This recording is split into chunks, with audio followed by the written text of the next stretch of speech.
নমস্কার। বিরাট ঘোষণা বিচারপতি অভিজিৎ গঙ্গোপাধ্যায়ের।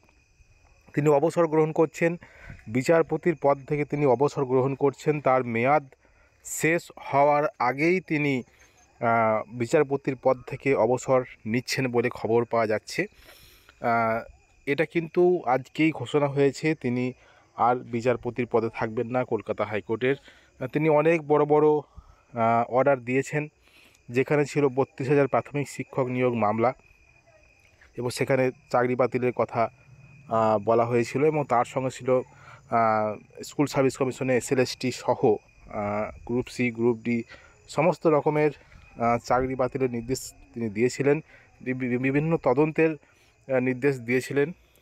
তো তিনি এবার কিন্তু অবসর গ্রহণ করছেন, বিচারপতির পদ ছাড়ার ঘোষণা করছেন, এবং রাজনীতিতে অভিজিৎ গঙ্গোপাধ্যায় তিনি আসছেন বলে খবর পাওয়া যাচ্ছে।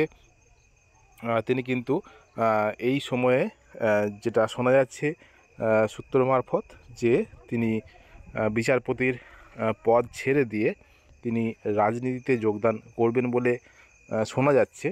তো দেখা যাক, এত কয়েক বছর ধরে তিনি অনেক বড় বড় অর্ডার দিয়েছেন, বড় বড় রায় দিয়েছেন, সেগুলো কিন্তু অনেক হাইলাইট হয়েছে, অনেকে জেনেছে, অনেকে দেখেছে। তো কি হয়েছে, এবং কলকাতা হাইকোর্টের যে বিচারপতি অভিজিৎ গঙ্গোপাধ্যায়কে মানে সবাই চিনে গেছেন তার বড় বড় অর্ডারের জন্য। অনেক গুরুত্বপূর্ণ অর্ডার তিনি দিয়েছেন, প্রাথমিক থেকে স্কুল সার্ভিস কমিশন সবেতেই কিন্তু অনেক বড় বড় অর্ডার দিয়েছেন, অনেক রায় ঘোষণা করেছেন। কিন্তু এবার তিনি অবসর গ্রহণ করছেন এবং তিনি রাজনীতিতে যোগ দিচ্ছেন বলে খবর পাওয়া যাচ্ছে।